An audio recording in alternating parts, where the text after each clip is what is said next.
Man, this thing's amazing. Looks great in the air. I think this is the best looker of the Flyzone World War I Micro Series. I mean, I really like my Fokker DR1, but the amount of detail that went into this one.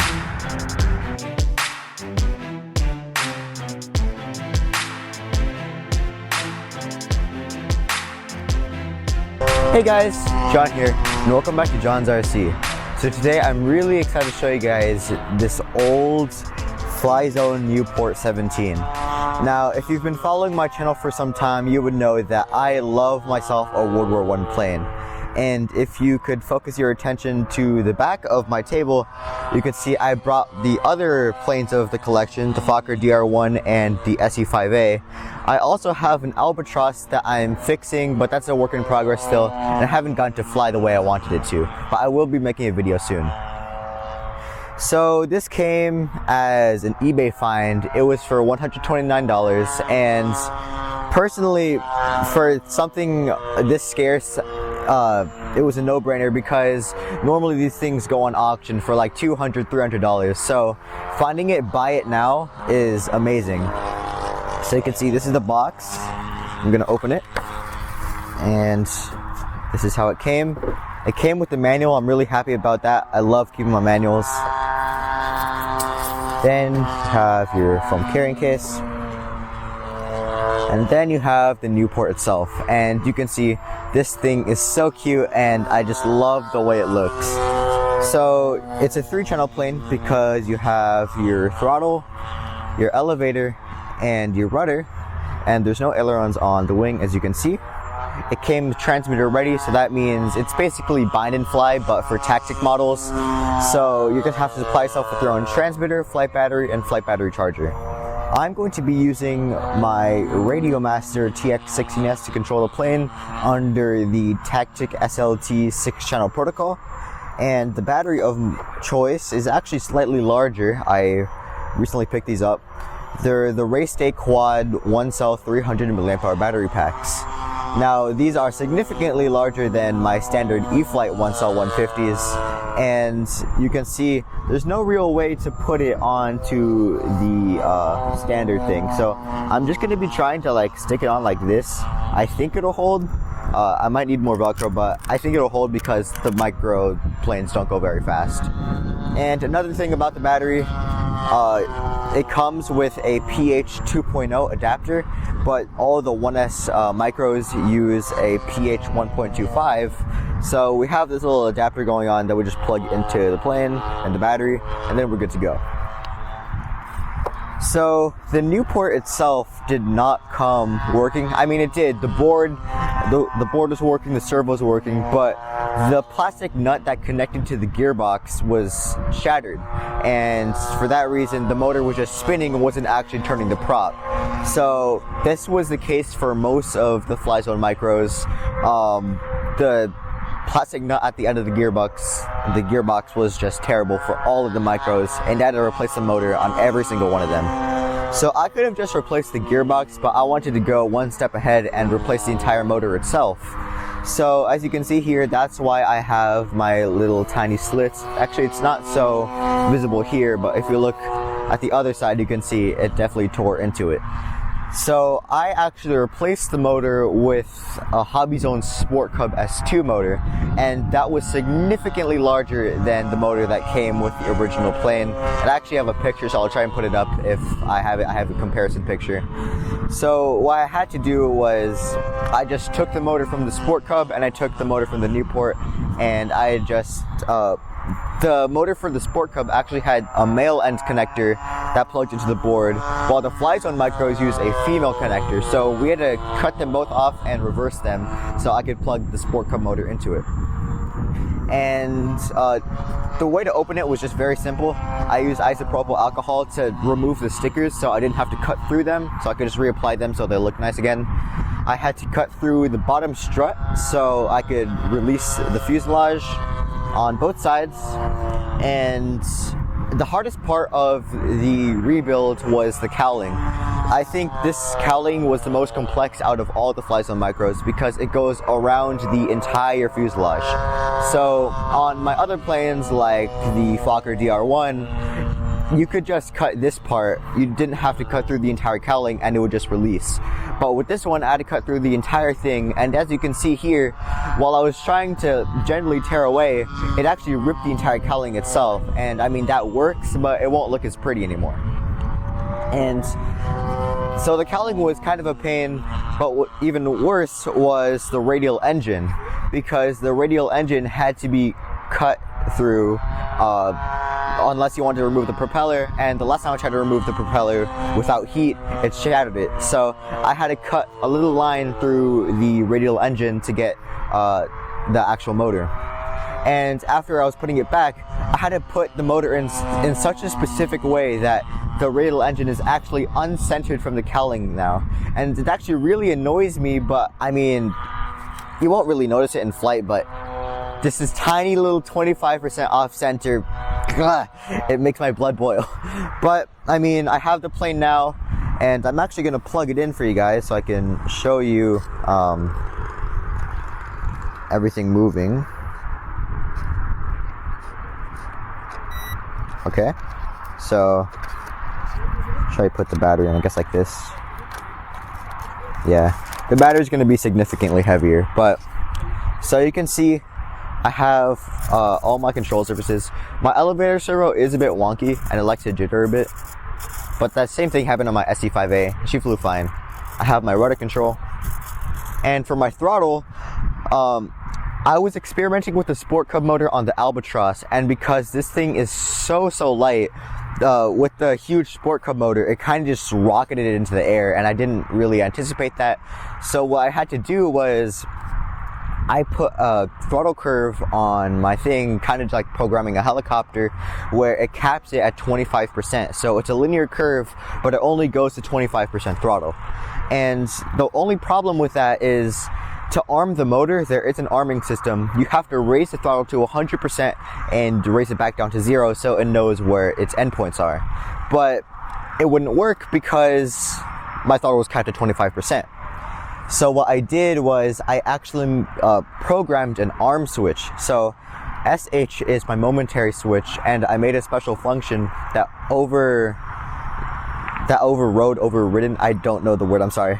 It overrides channel 3, which is throttle, and it pushes it all the way to 100%, and when you let go, it goes down to 0. So you can see that in action right now.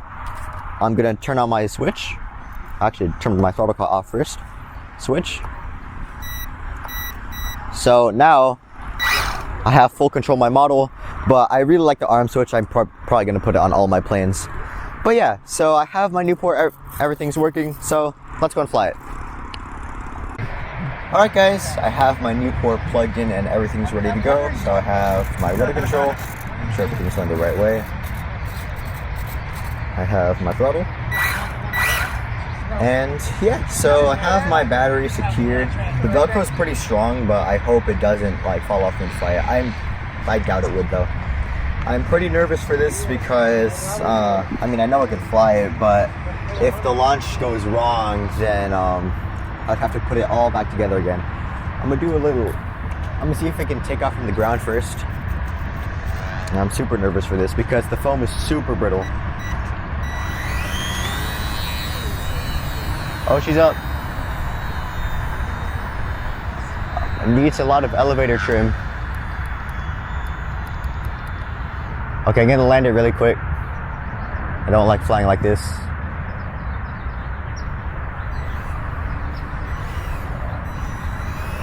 I'm gonna land it really quick. Okay, alright. Let's try it again.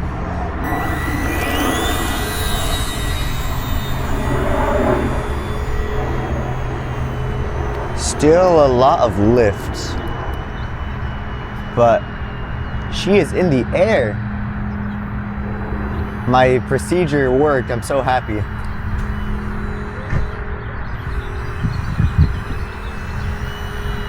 There is a bit of a breeze, so she's going to be kind of unstable right now. Because it's an old model, doesn't have AS3X or anything of the sort. She does need some rudder. I'll trim that out.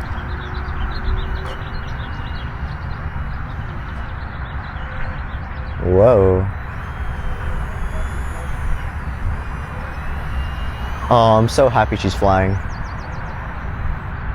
There is a little bit of an uncontrollable amount of lift, but I think that's because of the very large Sport Cub motor, and that's making it give it a lift, an amount of lift that it wouldn't really have with the original motor.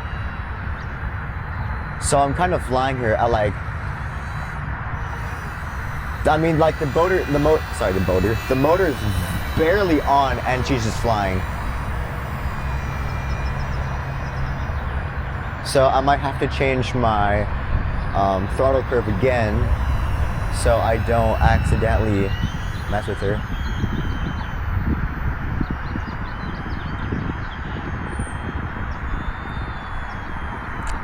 I have pretty good range on my Radio Master. I'm dancing with the elevator right now.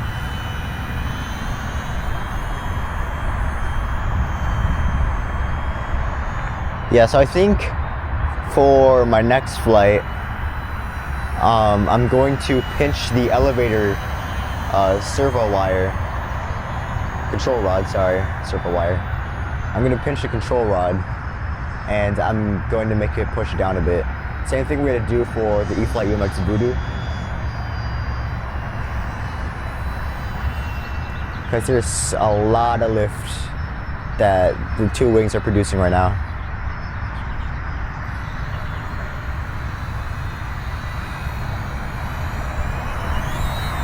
I think I could do a loop, but I'm really scared to.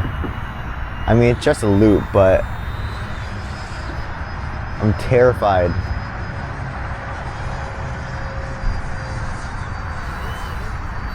But I know I have the power to do so. I'm also gonna have to move the battery a bit more to the front.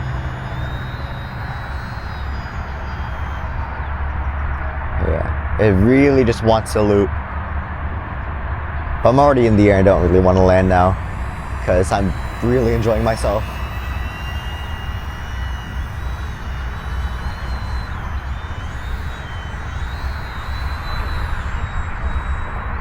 Man, this thing's amazing. Looks great in the air. I think this is the best looker of the Flyzone World War I Micro Series. I mean, I really like my Fokker DR1, but the amount of detail that went into this one. It's got a really nice paint job. I mean, the DR1 had that matte red. This one kind of has like a glossy silver finish, like the actual Nieport 17, and I really like that. It doesn't look as minimalistic as the other Flyzone Micros. And Flyzone really did good on this one, but it just continued it, as with all the other Micros.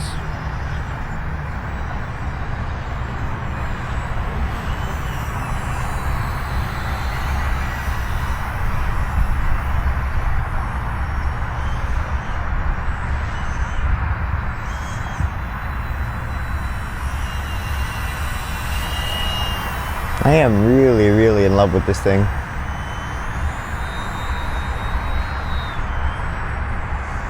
Do a little hammerhead on a 3-channel.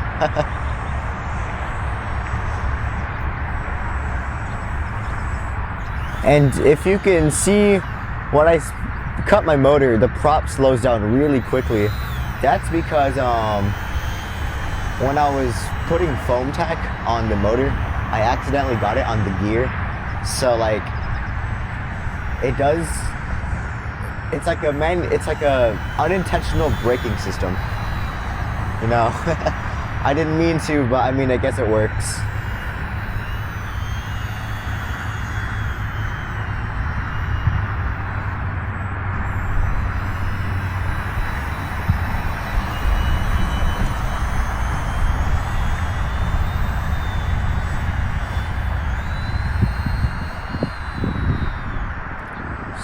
so much lift.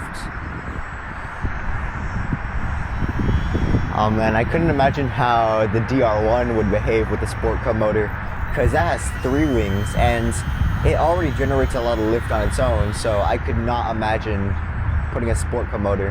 I actually use a night vapor motor on that one, and it seems to produce the same amount of energy as the original DR1 motor, but with like 90% of the noise, it's superior.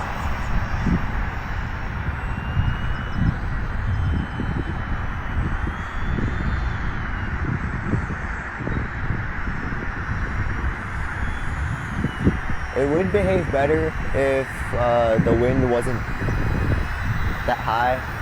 I mean, it's not even really windy now, but I mean, this thing's super light, so it's like dying in the wind.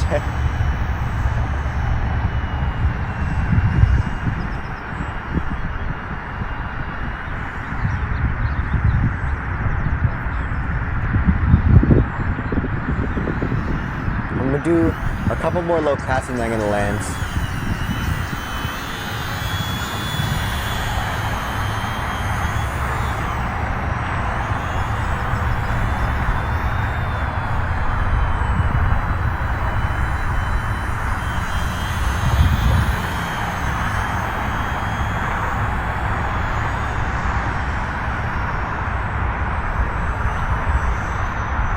Alright.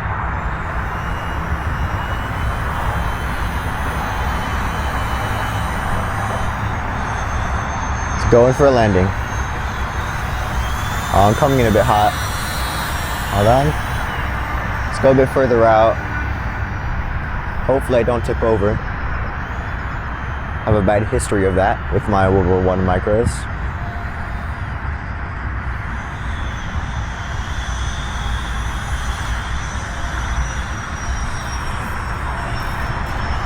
Oh, I'm coming in too hot again.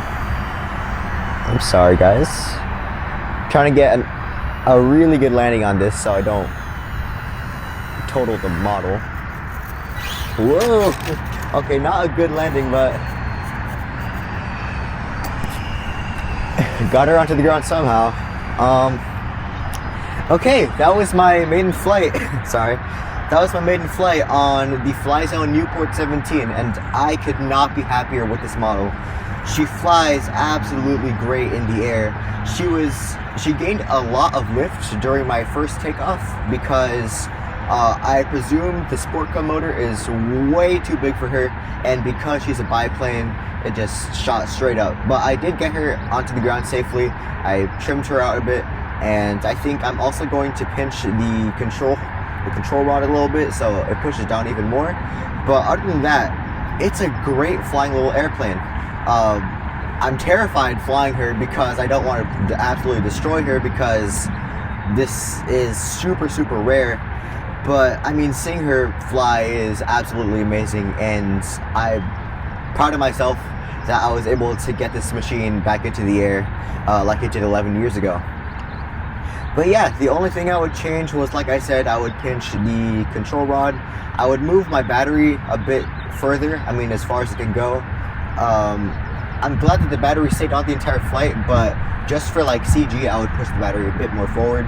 And the last thing, I would change my throttle curve to make it even lower, because full throttle on my first flight did not go so well. But yeah, thanks for tuning into John's RC. If you're new to this channel, please like, comment, and subscribe. Bye guys, I'll see you in the next one. Awesome flight, John. Congratulations on all the work you did to get it up in the air. Good job, buddy.